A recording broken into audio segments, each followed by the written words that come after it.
Hello and welcome to our EWTN Vatican Bureau News Studio. Here with me today is Courtney Mares, our Catholic News Agency Rome correspondent. We're talking about the consecration of Ukraine and Russia to the Immaculate Heart of Mary.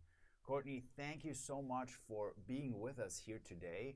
You have written and researched extensively on the consecration and also many things related to this topic. Can you tell us a little bit more how this all came about? Can you tell us why the Pope today is consecrating Ukraine and Russia to the Immaculate Heart of Mary? Thank you so much, Andreas. It is wonderful to be here with you today on the Solemnity of the Annunciation, one of my favorite feast days in the Church. In just a few hours from now, as you mentioned, Pope Francis is going to be consecrating all of humanity, the world, and Russia and Ukraine to the Immaculate Heart of the Blessed Virgin Mary. So it is a doubly historic day here in Rome, and we're preparing for that.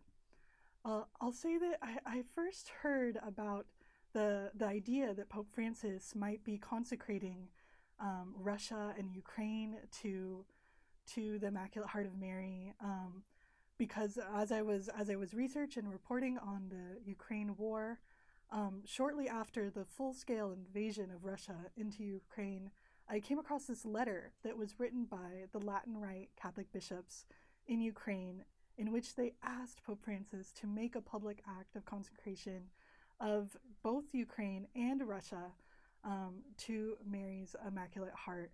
And it was not long after the bishops made this request that then it started popping up in different places. I remember at an Angelus address, there were pilgrims that held a banner that was asking Pope Francis to make this act of consecration.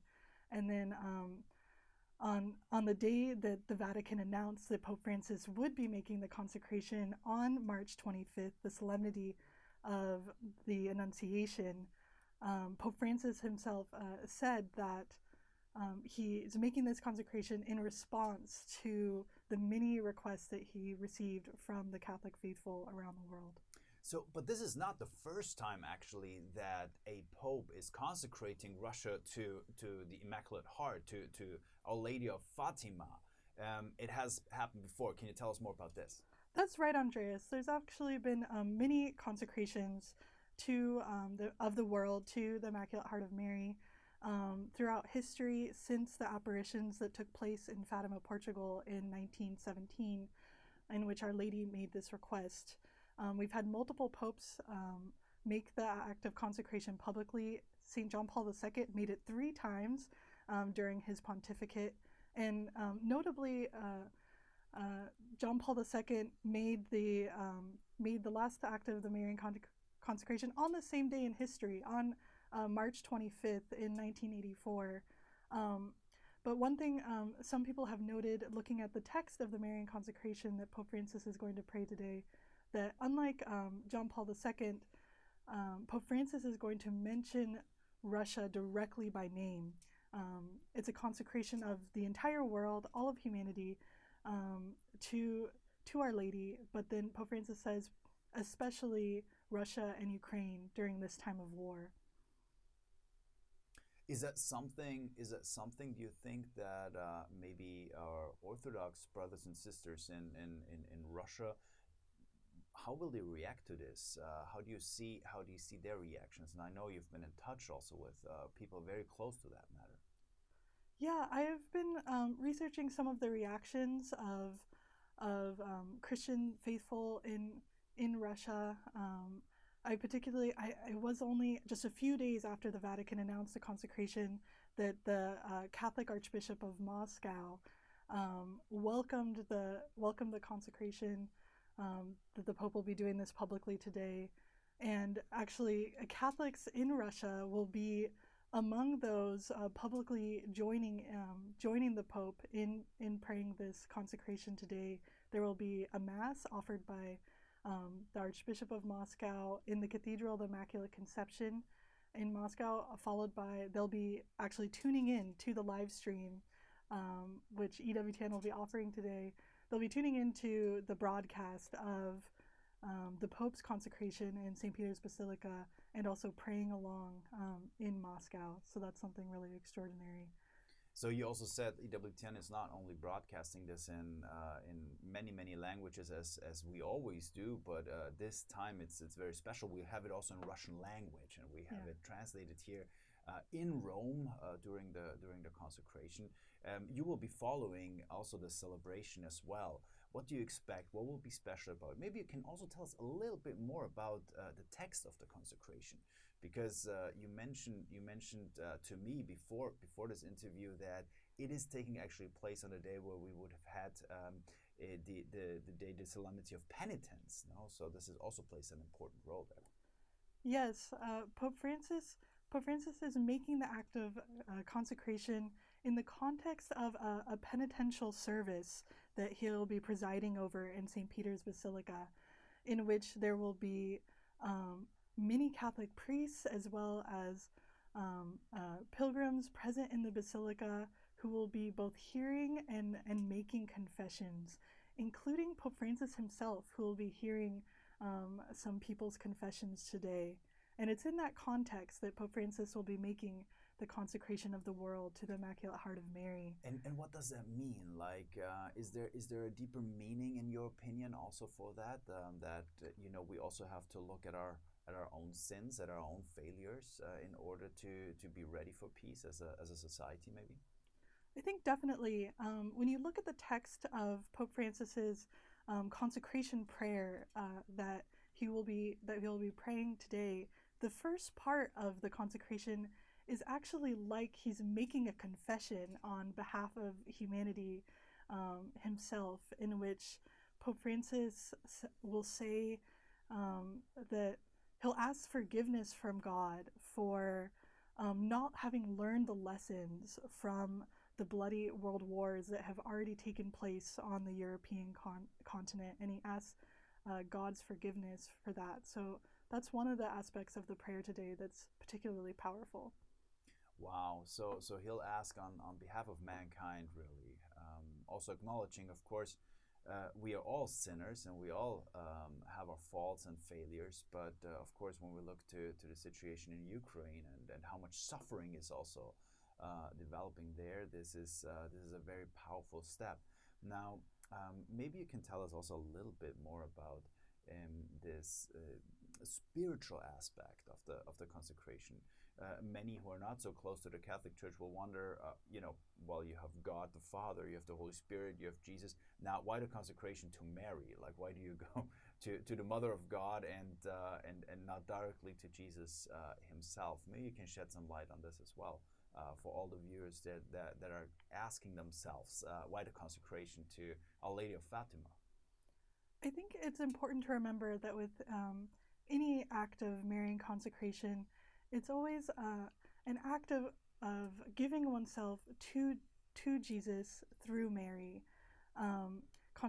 Consecration is understood as an act of entrustment or setting aside a person or a country so that it's holy, and giving it fully to the Lord, placing yourself under Mary's mantle and protection.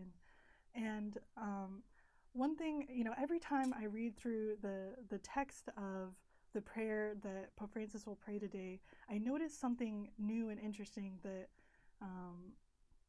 catches my eye. And actually, this morning in Rome, I was in a church for a church here in Rome where a mass was offered for today's solemnity, and afterwards, everyone was praying the act of consecration to Our Lady on their knees at the end of Mass.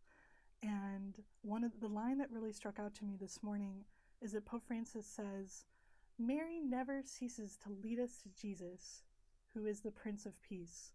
And I think that's really a core of what today's consecration is all about. And you also see throughout the text of the consecration prayer that Pope Francis has distributed to all of the Catholic bishops around the world, and asked all Catholics around the world to join him in praying today in unison, in unity as a church. Pope Francis makes references the Bible and Mary's role as an intercessor in sacred scripture. Pope Francis references both the wedding feast at Cana, where Mary plays a key intercessory role in saying, they have no more wine. But Pope Francis also quotes directly Jesus' words from the cross, from the Bible, in which Jesus looks at his beloved disciple John and says, "Behold your mother." And so you really see this deeper kind of theology of a Marian consecration represented in the prayer itself that we will all be praying together today. And what is interesting, what you told me is like people are already praying this or making this sort of consecrational prayer also together in churches around the Vatican. So what you experienced today? Yeah, it was a beautiful thing to see. We're preparing the consecration in St. Peter's Basilica will be taking place at 5 p.m. local time, but in a letter that Pope Francis released just a few days ago, he asked all Catholic faithful to go to their parishes if they can, to pray with their priests or bishops this act of consecration as well. So it was beautiful to see this morning people already on their knees offering this prayer in the context, just following the holy sacrifice on the Mass on this great solemnity that we celebrate today. And just very quickly, also at the end of our conversation, you mentioned the Immaculate Conception Cathedral in Moscow. Could you tell us a little bit more about that? That's very interesting, I find. Yes, that's something I came across as I was researching and reporting on kind of the Russian reaction to the consecration of their country to the Blessed Virgin Mary. Was I noticed, there's the cathedral in Moscow is named the Immaculate Conception Cathedral. And when I dug into the history a bit more, I found that this cathedral was actually consecrated a few years before Our Lady of Fatima appeared to 3 shepherd children in Portugal and asked for Russia to be consecrated to her Immaculate Heart. And as I looked more and more into the history, I found that it's just as turbulent and heroic as the rest of 20th century history of the faith in Russia itself. Its first rector, a Catholic priest, was executed and shot after offering Mass in that cathedral. There's a number of other martyr priests, one of them blessed, who are closely tied to Moscow's cathedral. And shortly after its rector was shot to death in 1937, the cathedral actually closed permanently. The Soviet authorities closed it, and Mass was not offered again inside the cathedral for more than 50 years. It wasn't until 1999 that through kind of the coordination of Pope John Paul II and the Holy See and the Vatican that the church was able to be opened again to the public. And it was a moment of a great celebration for the Catholic, minority faithful in Moscow. They had in the year 2000, during the Jubilee year, they had a crowning of Our Lady of Fatima inside of that basilica in Moscow. Yeah. And they also had a Eucharistic procession through the streets of Moscow in kind of celebration of having, it's this great neo-Gothic cathedral. It's the largest Catholic church in Russia. And when Benedict was Pope, he wrote a letter on the 100th anniversary, the centenary of the cathedral's consecration, in which he said that the history of the cathedral is one of suffering, but also redemption. And I think that's a really beautiful witness that you see from Russia's faithful that have suffered so much. Suffering and redemption. Please join us all today in making this consecration in with the Pope, with all the bishops around the world. EWTN will be airing it live in many different languages, including Russian. Courtney, thank you so much for joining us. Thank you so much for being here with us and for reporting on all of this, and also digging up those smaller details or interesting details also on the side of those world events that we're seeing about to happen. From Rome, EWTN Vatican Bureau Chief Andreas Thonhauser here with Courtney Mares, Catholic News Agency's Rome Correspondent. Thank you for being with us. Goodbye.